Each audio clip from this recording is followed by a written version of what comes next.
দেবালয়দার সাথে আমার অনেক দিনের সম্পর্ক দেয়ালে একটা ধাক্কা মেরে আমার মানে এটাকে কি বলে শোল্ডার দুটোকে করে আটকায় এবং আমাকে কিস করার চেষ্টা করে, চুমু খাওয়ার চেষ্টা করে।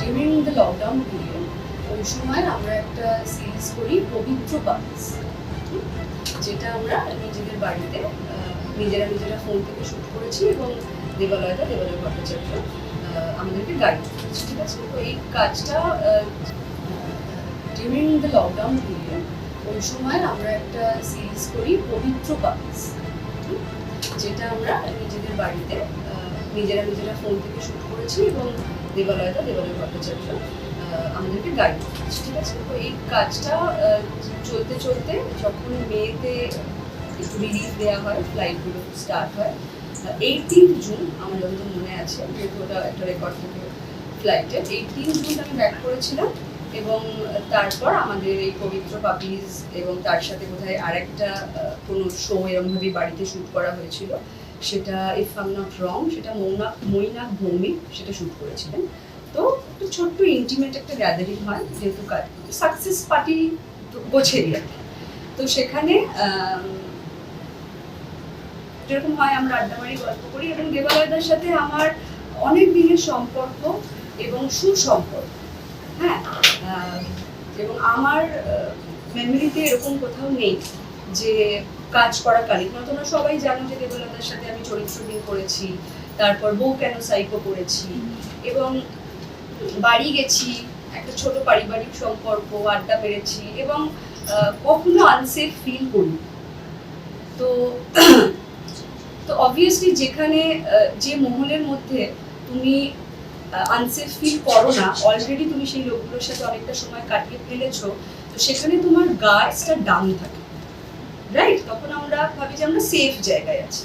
তো পার্টিটা যখন শেষের দিকে সবাই যখন বেরিয়ে যাচ্ছে, দেবালয়দা হঠাৎ করে আমার হাতটা ধরে টানে এবং যেখানে ওই বিষয়টা চলছিল, মানে যে স্পেসটাতে চেয়ারটায় রাখা ছিল, সবাই আড্ডা মারছিলাম, তার ঠিক সংলগ্ন একটা রুম ছিল, সেখানে আমাকে টেনে নিয়ে যায়, দেয়ালে একটা ধাক্কা মেরে আমার মানে এটাকে কি বলে শোল্ডার দুটোকে করে আটকায় এবং আমাকে কিস করার চেষ্টা করে, চুমু খাওয়ার চেষ্টা করে। উইদিন 5-6 সেকেন্ড আমি বিষয়টা বুঝতে পারি এবং আমি ধাক্কা দিই এবং আমি বেরিয়ে যাই। এবার তারপরে টু বি ভেরি অনেস্ট, যেহেতু আমাদের একটা মানে পূর্ব সম্পর্ক আছে, অল্প সময়ের জন্য হলেও একটা বন্ধুত্ব যেটুকুই আছে, কাজ করেছি একসাথে, তো আমি না মানে এটা মানে আমরা সাধারণত ভিকটিমরাই এ ধরনের কেন যে করি জানি না, এটা কন্ডিশনিং বোধহয়। তো আমি না জিনিসটাকে র্যাশনালাইজ করার চেষ্টা করি যে মানে হয়তো ইনফ্লুয়েন্স অফ অ্যালকোহল বা এরকম কোনো কিছুতে হয়তো করে ফেলেছে এবং নিশ্চয়ই সঙ্গীত ফিরলে বা মনে হলে তারা ফোন করবে যে তাই ভুল হয়ে গেছে, ঠিক ছিলাম না, ওকে। তো সেটার জন্য আমি বেশ কিছুদিন ওয়েট করি এবং একটা অদ্ভুত দোলাচলের মধ্যেও যাই, তার কারণ বুঝতে পারছিলাম না যে মানে এরকম একটা ঘটনা হঠাৎ করে ঘটে গেলে না মানে একটু সময় লাগে থিতু হতে যে কি হলো। তো আমি কিছুদিন ওয়েট করার পরে তার কিছু মাসের মধ্যেই একটা পার্টিতে আমার তো কোনো ফোন আসে না, কোনো অ্যাপোলজিও আসে না, তো কিছুদিন পরে একটা পার্টিতে দেবালয়দার সাথে আমার দেখা হয় এবং দেবালয়দা মানে বউ কেন সাইকোর পরে যখন মন্টু পাইলট শুরু হবে ওই শ্যুটটা মানে বউ কেন সাইকোর শ্যুটের পরে দেবালয়দা আমাকে বলেছিল যে তুই এত ভালো কাজ করলি, তোকে একটু পুশ করতে পারে, তোর জন্য একটা ভালো কিছু লিখবো। তো হঠাৎ করে একদিন আমায় ফোন করে, বলছে আজকেই লেখা শেষ করেছি, দেখা কর। সাউথ সিটির উল্টো দিকে তখন জাস্ট বেক বলে একটা ছোট্ট একটা জায়গা ছিল, ওখানে আমরা দেখা করি। আর হি ওয়াজ ভেরি এক্সাইটেড যে দেখ এটা আমি লিখেছি, এটা খুব ভালো গল্প, এটা করবো, এই সেই হ্যানা তেনা। অ্যান্ড ফাইনালি যে ডেটটা বলে, তো তাতে আমি বলি যে দেবলা আমি করতে পারবো না, কারণ আমার অলরেডি বিস্তারাকে ডেটগুলো দেওয়া আছে, শুট করছি। তখনই মাফিয়া বলে একটা সিরিজ অলরেডি সেটা ডেট দিয়ে দিয়েছিলাম। তো সেই কাজটা আমার করা হয় না। তো অবভিয়াসলি বুঝতেই পারছো সম্পর্কটা কিরকম। কিন্তু হঠাৎ করে পার্টিতে গিয়ে আমি দেখলাম যে অনুশোচনা তো নেই, মানে একটা অদ্ভুত বিহেভিয়ার, একটা মানে অদ্ভুত লুক এবং একটা কোল্ড স্মাইল, যেরকম হয় না যে একজন ডিরেক্টর উঠতি, সবে নাম হচ্ছে, এবং একজন অভিনেত্রী যদি তার সাথে হেসে কথা বলতে হয়, সে যেমন একটা কোল্ড অ্যাজ ইফ চেনেই না, ঠিক আছে? তো সেটা না, মানে সেটার পরেও আমার একটু টাইম লেগেছিল বেসিক্যালি, যে আচ্ছা মানে কোনো অনুশোচনা তো নেই, মানে উল্টে পুরো ব্যাপারটাকে মানে ডিক্লাইন করে দিচ্ছে বেসিক্যালি, চিনতেই পারছে না। এবং তারপরে আমি অনেকবার ভেবেছি এটা নিয়ে আমি কথা বলবো, এবং সেই সময়ে আমার যে পরিস্থিতি ছিল প্রফেশনাল জায়গা থেকে আমি বলছি, তো সেটাতেও না আমি একটু পিছিয়ে ছিলাম। তার কারণ সেই সময় আমি একটা শহরে চলে গেছি, কোভিড হয়ে গেছে, এখানে আসছি, কাজকর্ম শুধু আমার না সবারই খুবই আনস্টেবল।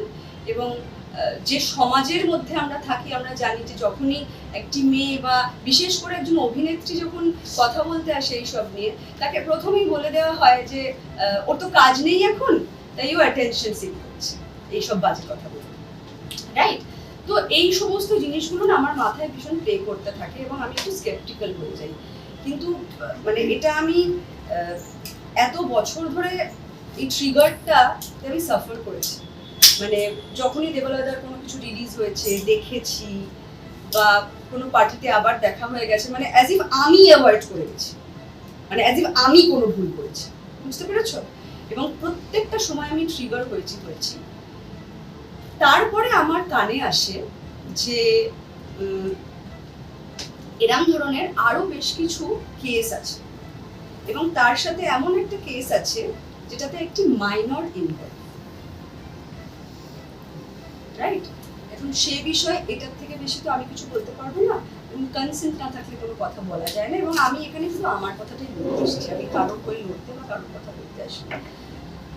তো এইটা না আমার ভেতরে ভেতরে আস্তে আস্তে বিল্ড আপ করতে থাকে। এবং সেদিন রাত্রিবেলা আমি যখন একটা পোস্ট দেখি দেবালয় ভট্টাচার্য, তোমরা সবাই দেখেছো কিনা জানি না, তো সেই পোস্টটা আমাকে ভীষণ ট্রিগার করে। সেখানে উনি কিছু প্রফেশনাল এথিক্স, ন্যায় নীতির কথা বলছেন, যেটা আমি প্রচন্ড ট্রিগার হয়ে যাই।